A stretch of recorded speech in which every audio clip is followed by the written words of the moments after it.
మన మూలపేట పోర్టు సందర్శన కోసం జిల్లా వ్యాప్తంగా ఉత్తరాంధ్ర వ్యాప్తంగా ఉన్నటువంటి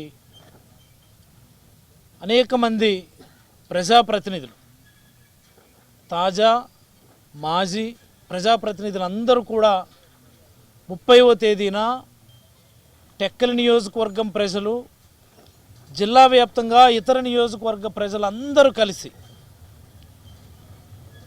వాస్తవానికి 30వ తేదీ ప్రోగ్రాంలో 2 కార్యక్రమాలు ఉన్నాయి.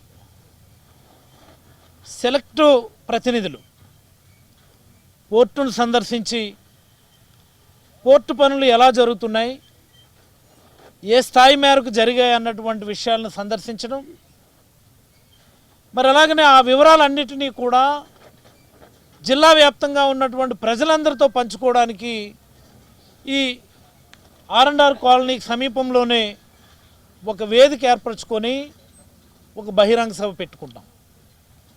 దీనికి శ్రీకాకుళం జిల్లా వైఎస్ఆర్ కాంగ్రెస్ పార్టీ అధ్యక్షుడు ధర్మాన కృష్ణదాస్ గారి నేతృత్వంలో ఉత్తరాంధ్ర ప్రతినిధులందరూ కూడా ఈ సమావేశానికి హాజరవుతూ ఉన్నారు.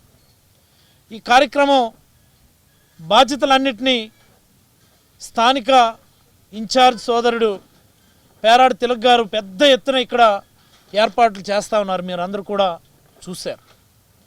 ఈ సందర్భంగా జిల్లా ప్రజలందరికీ కూడా వైఎస్ఆర్ కాంగ్రెస్ పార్టీ తరఫున ఒక అప్పీల్ చేయదలుచుకున్నాం. మనం అనేక దశాబ్దాలుగా మాట్లాడుకుంటూ ఉంటాం. మనం ఈ సిక్కోలు జిల్లా, ఈ శ్రీకాకుళం జిల్లా వెనక్కి నెట్టివేయబడింది తప్ప వెనకబడిపోలేదు అని అనేక మార్లు మనం మాట్లాడుకుంటూ ఉంటాం. వాస్తవం ఇది.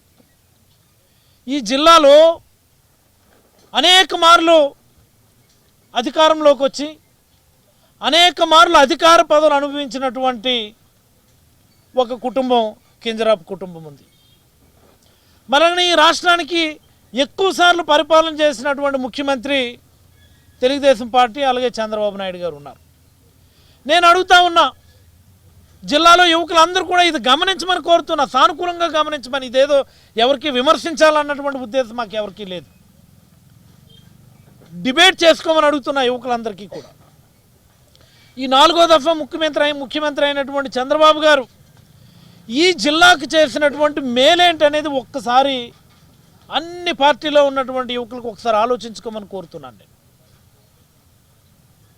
మీకు రకరకాల అభిప్రాయాలు ఉండొచ్చు, రకరకాల పార్టీ అఫిలియేషన్స్ ఉండొచ్చు, పలానా నాయకుడు అంటే ఇష్టమని ఉండొచ్చు. దానికి మేము ఎవరం అడగం. కానీ ఒక్కసారి గుండెల మీద చెయ్యి వేసుకొని 4వసారి ముఖ్యమంత్రి అయినటువంటి చంద్రబాబు గారు ఈ జిల్లాకు చేసిన మేలేంటి, ఈ జిల్లాకి ఇచ్చినటువంటి ప్రాజెక్టులు ఏంటని ఒక్కసారి ప్రతి ఒక్కరు కూడా గమనించుకోండి. మరి అలాగనే 2 మంత్రులు ఉన్నారు, రామ్మోహన్ నాయుడు గారు, అచ్చెన్నాయుడు గారు. ఇన్నిసార్లు పదవులు అనుభవించి ఈ జిల్లాకు మీరు తీసుకొచ్చినటువంటి ఒక్క ప్రాజెక్ట్ ఏంటని నేను అడుగుతా ఉన్నాను. నేను సీరియస్గా అడుగుతున్నాను. నేను ఇదిగో పలానా ప్రాజెక్ట్ తెచ్చామని చెప్పి ఎవడైనా పుణ్యం కట్టుకోండి. అందుకనే మా నాయకుడికి మేము అందరం కూడా ఆ రోజు చెప్పాం. రాజశేఖర రెడ్డి గారు ఉన్నప్పుడు అనేక ప్రాజెక్టులు ఈ జిల్లాకు తీసుకొని రాగలిగినారు. మళ్ళీ జగన్మోహన్ రెడ్డి గారు వచ్చినప్పుడు అలాంటివి పందా రావాలని మేమందరం కూడా నాయకుడికి ఆ రోజు విన్నవించుకుంటే ఈ జిల్లాని ఇతర జిల్లాలతో పోటీలో నిలబెట్టాలని, ఈ తీర ప్రాంతాన్ని సద్వినియోగం చేసుకోవాలని ఈ మూలపేట దగ్గర పోర్టు నిర్మాణం ఆ రోజు మొదలు పెట్టడం జరిగింది. ఎన్ని కష్ట నష్టాలు కోర్చు. ఇదిగో ఇక్కడే ఉన్నారు మూలపేట ఆ గ్రామానికి సంబంధించినటువంటి ప్రతినిధులు, వాళ్ళ సర్పంచ్ కానీ వాళ్ళ బృందం కానీ, అలాగే వాళ్ళ ఎంపీటీసీ పరిధి వాళ్ళ బృందం అందరూ కూడా ఇక్కడే ఉన్నారు. ఎన్నిసార్లు వాళ్ళతో అందరం కూర్చొని చర్చించి వాళ్ళని ఒప్పించి ఈ జిల్లాకి మనం ఏదో ఒకటి చేయాలి అంటే ఎక్కడో ఒక దగ్గర సాహసం జరగాలని చెప్తే ఒప్పిస్తే నిజంగా త్యాగం చేసి ఆ రోజు ముందుకొచ్చి ఈ ప్రాజెక్ట్ గ్రౌండ్ అయింది. జగన్మోహన్ రెడ్డి గారు ఇదే స్థలంలో బహిరంగ సభ పెట్టి శంకుస్థాపన కూడా చేశారు. 60-70% పనులు పూర్తయితే కేంద్రంలో అధికారంలో ఉన్నటువంటి, కేంద్ర ప్రభుత్వంలో ఉన్నటువంటి మన జిల్లా ఎంపీ గారు వచ్చి తాజాగా అంటారు ఇది చంద్రబాబు చలవ వల్లే జరుగుతుంది. నిజంగా సిగ్గుండా ఎంత బాధ కలిగించే అంశం అది. అభివృద్ధి అనేది కంటిన్యూస్ ప్రాసెస్. ఏ ప్రభుత్వంలో అభివృద్ధి కార్యక్రమాలు మొదలైనా సరే వాటిని తదుపరి ప్రభుత్వాలు కొనసాగించాల్సినటువంటి అవసరం ఉంది. మరి ఈరోజు మూలపేట పోర్టు నిర్మాణం కొనసాగుతుందా ఈ ప్రభుత్వంలో? మన హయాంలో 70% పనులు పూర్తయితే ఇప్పుడు కూడా మళ్ళీ అదే మాట చెప్తా, 70% పనులు పూర్తి. మరి మీరు ఏంటి చేశారు? రెండేళ్ళు మీరు చేసిందేంటి? అందుకనే ఈ ప్రభుత్వం మీద ఒత్తిడి తీసుకొని రావాలని జగన్మోహన్ రెడ్డి గారు ఈ జిల్లాని అభివృద్ధి పదంలోకి తీసుకొని రావడానికి చేసినటువంటి కృషిని ప్రజలందరికీ తెలియజేయాలని, ముఖ్యంగా యువకులందరికీ కూడా చేరువ చేయాలన్నటువంటి లక్ష్యంతో జిల్లా వైఎస్ఆర్ కాంగ్రెస్ పార్టీ నాయకత్వం ఎంటైర్ బృందం ఓ బ్రహ్మాండమైనటువంటి నిర్ణయానికి వచ్చి మనం మూలపేట పోటుకు పోదాం పదా అన్నటువంటి కార్యక్రమానికి శ్రీకారం చుట్టడం జరిగింది.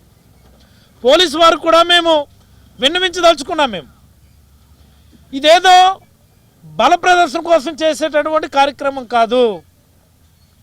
మా నాయకుడు మా జిల్లా ప్రజల కోసం చేసినటువంటి ఒక గొప్ప కార్యక్రమాన్ని ప్రజలను చేరువ చేయడానికి చేస్తున్నటువంటి కార్యక్రమం. దయచేసి ఈ పోలీసు వారికి ప్రభుత్వ వారికి చేతులెత్తి మేము విజ్ఞప్తి చేయదలుచుకున్నాం.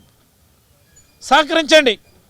మంచిగా కార్యక్రమం అయ్యేట్టుగాను, ఓ మంచి డిబేట్ జరిగేట్టుగా, ప్రజల్లో ఒక చర్చ జరిగేటటువంటి అవకాశం ఇవ్వాలని అన్ని అనుమతులు తక్షణమే మంజూరు చేసి కార్యక్రమాన్ని సజావుగా సాగేట్టుగా అవసరమైనటువంటి రక్షణ ఏర్పాట్లు కూడా చేయాలని మనస్ఫూర్తిగా నేనైతే పోలీసు వారు కోరుతూ సెలవు తీసుకుంటా ఉన్నాను.